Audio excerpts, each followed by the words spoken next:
जी अस्सलाम वालेकुम स्टूडेंट्स। हमने चैप्टर नंबर 8 का आज लेक्चर नंबर 2 पढ़ना है और इसमें दो शॉर्ट क्वेश्चंस हैं। दो नंबर में ये सवाल पूछे जाते हैं। एक है अफेक्ट ऑफ प्रेशर और दूसरा है affect of density.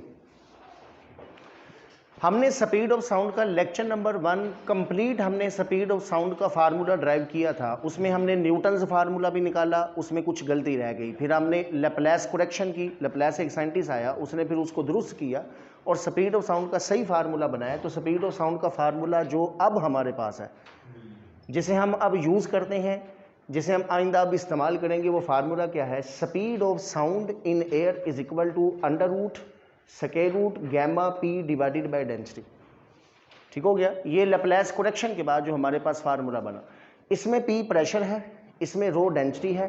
Gamma basically क्या है? गैमा एक मोलर स्पेसिफिक हीट की रेशो का नाम है। कल हमने पढ़ा था molar specific heat at constant pressure to the molar specific heat at constant volume. और मैंने आपसे कहा था कि मोलर स्पेसिफिक हीट होती क्या है। ये जब हीट का चैप्टर शुरू होगा ना, चैप्टर नंबर 11, तो उसमें फिर हम डिटेल में पढ़ेंगे। ठीक है। गैमा की वैल्यूज़ भी आप जानते हैं क्या होती है। तो गैमा की वैल्यूज़ मोनोटोमिक गैस के लिए, डाईएटोमिक गैस के लिए और पॉलीएटोमिक गैस के लिए, ये तीन वैल्यूज़ इसकी फिक्स होती हैं। इसको आपने याद करना है। अब देखें, यहाँ पर सबसे पहला 3 इफेक्ट पढ़ने हमने स्पीड ऑफ साउंड पर। पहला इफेक्ट हमने पढ़ना है प्रेशर का, कि अगर प्रेशर को चेंज कर दें तो स्पीड ऑफ साउंड पर क्या फ़र्क पड़ेगा। उसके बाद फिर हमने दूसरा इफेक्ट पढ़ना है डेंसिटी का। तीसरा इफेक्ट हमने पढ़ना है टेम्परेचर का। ये जो पहले 2 इफेक्ट है ना, ये शॉर्ट में आते हैं। ये अफेक्ट ऑफ प्रेशर वाला भी शॉर्ट में आता है 2 मार्क्स में, और अफेक्ट ऑफ डेंसिटी वाला भी जो सवाल है ये भी शॉर्ट में पूछा जाता है। जो अफेक्ट ऑफ टेम्परेचर वाला है ना, वो असल में लॉन्ग क्वेश्चन है, सब्जेक्टिव का क्वेश्चन है, वो 5 नंबर में आता है। अब ज़रा देखें अफेक्ट ऑफ प्रेशर। बड़े गौर से इसमें एक चीज़ समझ नहीं है, अक्सर बच्चे इसमें गलती कर देते हैं, इसको समझने में गलती करते हैं। इसलिए ये सवाल एंटी टेस्ट के अंदर भी पूछा गया, जो मैं बताने लगूँ। बोर्ड में कई दफ़ा ये सवाल आया, एंटी टेस्ट के अंदर भी ये सवाल आया। आप यहां से देखें तो आपको लगेगा कि speed of sound is directly proportional to, यानी फार्मूले को देख के हमें लग रहा है कि speed of sound is directly proportional to square root of P, pressure के स्क्वायर रूट के डायरेक्टली। अगर मैं आपसे कहूं कि मैंने प्रेशर को इंक्रीज किया है, तो फार्मूले के मुताबिक तो ऐसा लगेगा कि प्रेशर इंक्रीज होने से स्पीड ऑफ साउंड इंक्रीज होगी। प्रेशर इंक्रीज होने से स्पीड ऑफ साउंड की वैल्यू इंक्रीज होती है अकॉर्डिंग टू फार्मूला, लेकिन ऐसा होता नहीं है। ये रॉन्ग है, गलत है। आप प्रेशर को बढ़ाओगे, स्पीड ऑफ साउंड नहीं बढ़ेगी। देखने में तो ऐसे ही लग रहा है डायरेक्टली प्रोपोर्शनल है। प्रेशर को 4 गुना करेंगे तो 4 का जज़र 2 होता है, स्पीड ऑफ साउंड 2 गुना बढ़ेगी, लेकिन ऐसा नहीं होता। उसकी रीज़न क्या है? रीज़न ये है कि प्रेशर और डेंसिटी दोनों आपस में डायरेक्टली प्रोपोर्शनल होते हैं। कैसे होते हैं? आपने जी, ये टेम्परेचर कांस्टेंट है, हमने किसी चीज़ को नहीं बदला, सिर्फ प्रेशर को हमने बदलना है। हमने किसी चीज़ को नहीं बदला, टेम्परेचर भी सेम है, बाकी सारे पैरामीटर सेम है, मैं सिर्फ प्रेशर बदलने लगूँ। आपने बॉयल्स लॉ में पढ़ा था कि pressure is inversely proportional to volume. Boyle's law मशहूर है, pressure is inversely proportional to volume. ना करो, ये कैसी आवाज़ें आ रही हैं।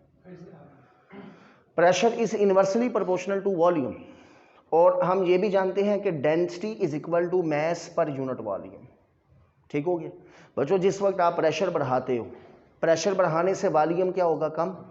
एट कांस्टेंट टेम्परेचर, टेम्परेचर हमने नहीं बदला, हम सिर्फ प्रेशर का इफेक्ट पा रहे हैं, हमने सिर्फ प्रेशर को छेड़ के देखना है क्या होगा। तो प्रेशर इंक्रीज करने से बॉयल्स लॉ के मुताबिक वॉल्यूम क्या हो जाता है? कम। वॉल्यूम जब कम होगा तो डेंसिटी का फार्मूला क्या है? Mess per unit volume. तो जब वॉल्यूम कम हो जाएगा तो डेंसिटी क्या बढ़ जाएगी? आंसर है डेंसिटी इंक्रीज हो जाएगी। वॉल्यूम के कम होने से डेंसिटी बढ़ गई। तो आप यहाँ पर गौर करें, प्रेशर के इंक्रीज होने से हम कह सकते हैं डेंसिटी भी इंक्रीज हुई है। जैसे ही हमने प्रेशर बढ़ाया, वॉल्यूम कम होगा, वॉल्यूम के कम होने से डेंसिटी का फार्मूला होता है मैस पर यूनिट वॉल्यूम, नीचे वॉल्यूम है, वॉल्यूम के कम होने से डेंसिटी क्या होती है? बढ़ती है। तो आप कह सकते हैं प्रेशर बढ़ने से डेंसिटी बढ़ती है। तो इसका मतलब क्या हुआ कि प्रेशर और डेंसिटी आपस में डायरेक्टली प्रोपोर्शनल है। तो बच्चों, जब हम प्रेशर बढ़ाएंगे तो डेंसिटी भी क्या होगी? बढ़ेगी।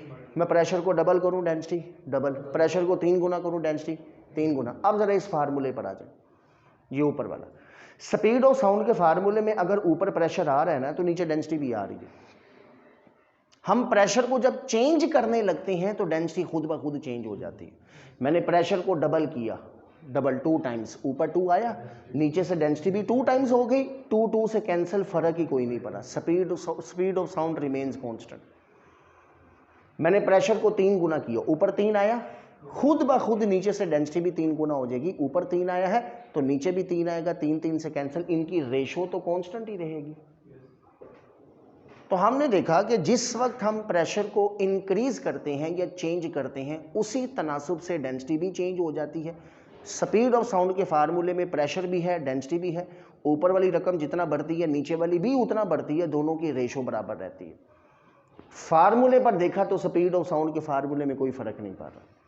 तो speed of sound does not change by changing the pressure, इसको पल्ले बांध लो।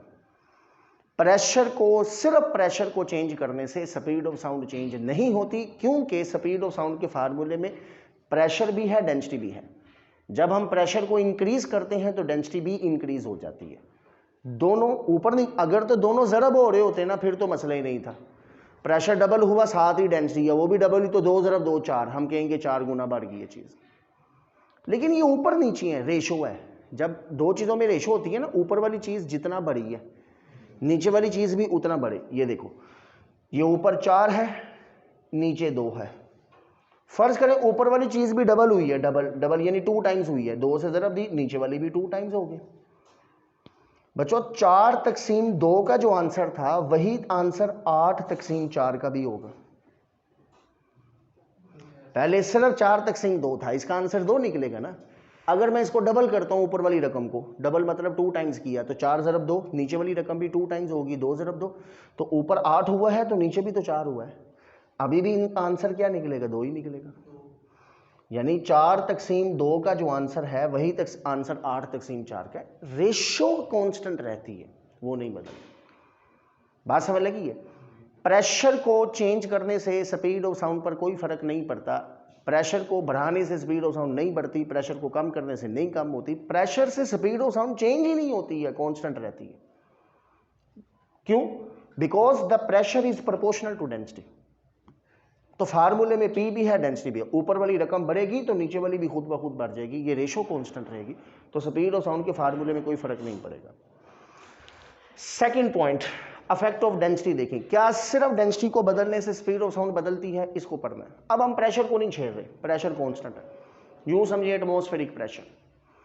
सिर्फ डेंसिटी के बदलने से क्या स्पीड ऑफ साउंड पर कोई फर्क पड़ेगा? तो आंसर है पड़ेगा फर्क। अगर आपने प्रेशर कांस्टेंट रखा, मैंने आपको बताया हुआ है, किसी भी इक्वेशन को अगर रिलेशन बनाना है ना, डायरेक्टली या इनवर्सली, तो जिन दो क्वांटिटीज में आप रिलेशन बना रहे हो ना, rest of all quantities same होनी चाहिए। ये फिजिक्स का बड़ा फंडामेंटल रूल है, इसको ज़हन में बैठाओ।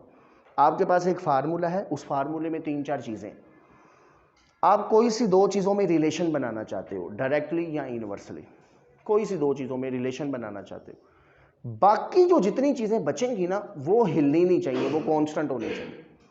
गैमा आमतौर पर कांस्टेंट होता है, गैमा किसी मोनोटोमिक डाइटोमिक के लिए इसकी वैल्यू फिक्स है।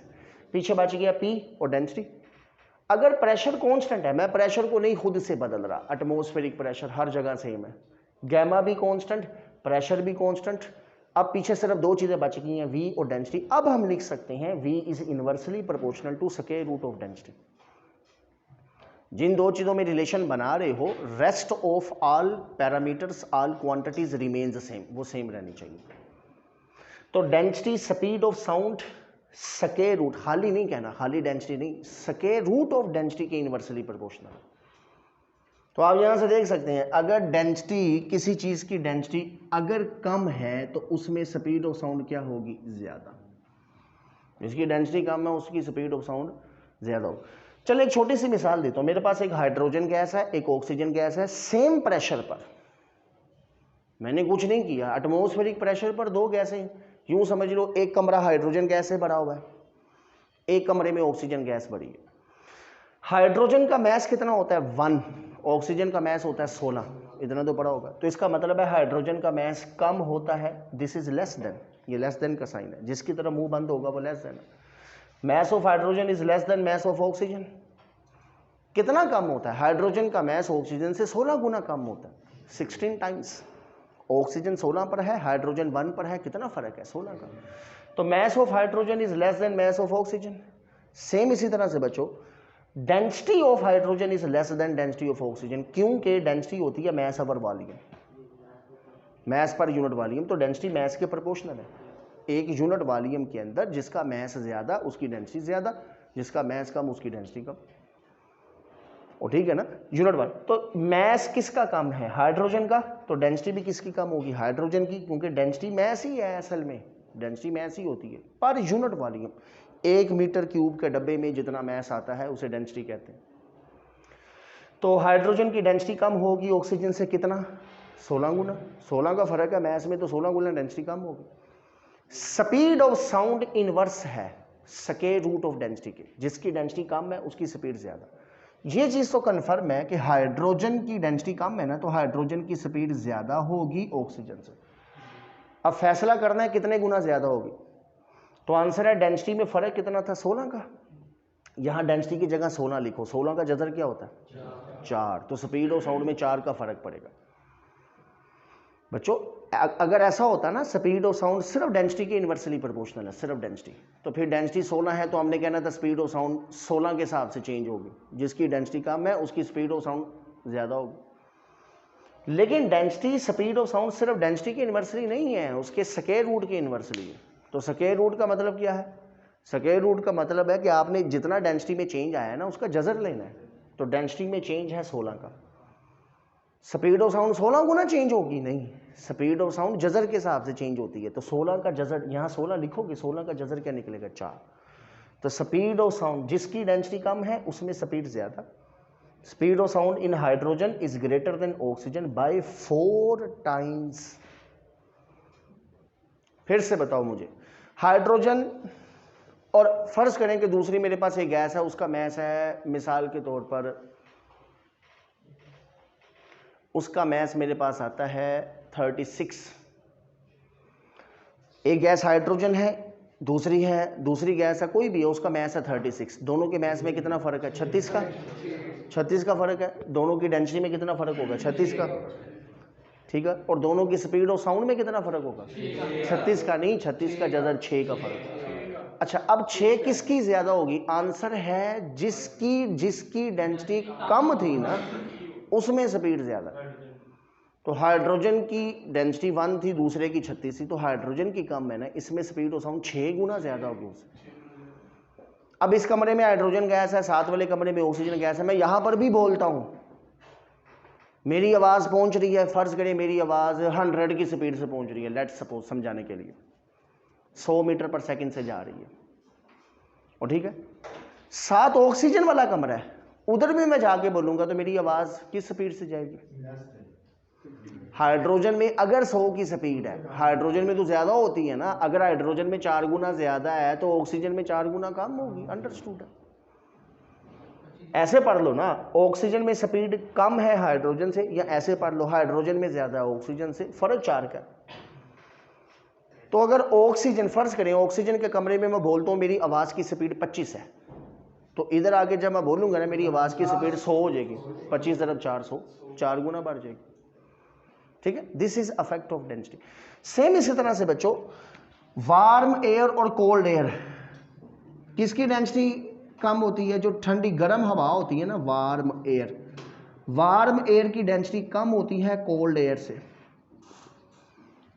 तभी तो एसी ऊपर लगे होते हैं कमरे के।